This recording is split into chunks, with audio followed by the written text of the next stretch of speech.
আজকে আমাদের আলোচ্য বিষয় হলো পজিশনাল নাম্বার। আমাদের বইয়ে 4টি পজিশনাল নাম্বারের কথা বলা আছে। এই 4টি মূলত প্রধান, আরও আছে, ইচ্ছা মতো অনেক কিছুই হতে পারে। তো 4টা কি কি?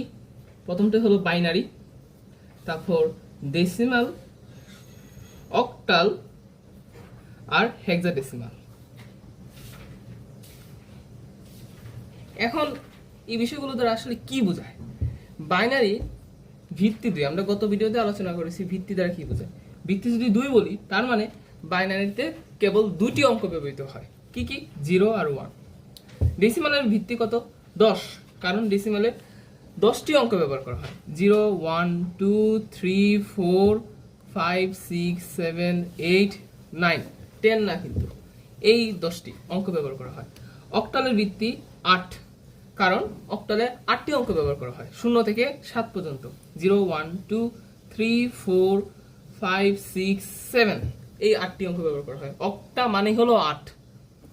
আর হেক্সাডেসিমাল মানে হলো 16, মানে তার ভিত্তি হলো 16, তাতে 16টি অঙ্ক ব্যবহার করা হয়। 0 থেকে 9, 0, 1, 2, 3, 4, 5, 6, 7, 8, 9। এখন একটু ব্যতিক্রম। এরপরে যে 6টি অঙ্ক আছে সেটি হলো এ, বি, সি, ডি, ই, এফ।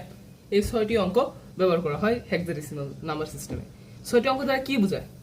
এ দ্বারা মূলত 10কে বোঝানো হয়, বি দ্বারা 11কে বোঝানো হয়, সি দ্বারা 12কে বোঝানো হয়, ডি দ্বারা 13কে বোঝানো হয়, ই দ্বারা 14কে বোঝানো হয়, আর এফ দ্বারা 15কে বোঝানো হয়।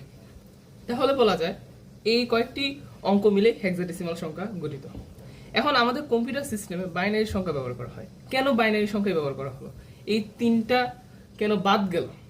আচ্ছা, বাইনারিতে কেবল 2টি অঙ্ক ব্যবহৃত হয়, 0 আর 1। 0 দ্বারা অফ বোঝায়, আবার 1 দ্বারা অন বোঝায়। অনেক সময় 0 দ্বারা ফলস বোঝায়, যেটা আমরা পরবর্তীতে দেখব, আর 1 দ্বারা ট্রু বোঝায়। মূলত কম্পিউটারে এই 2টি অপারেশনই পারফর্ম করা হয়, on of, on of, current আছে কারেন্ট নাই, কারেন্ট আছে কারেন্ট নাই।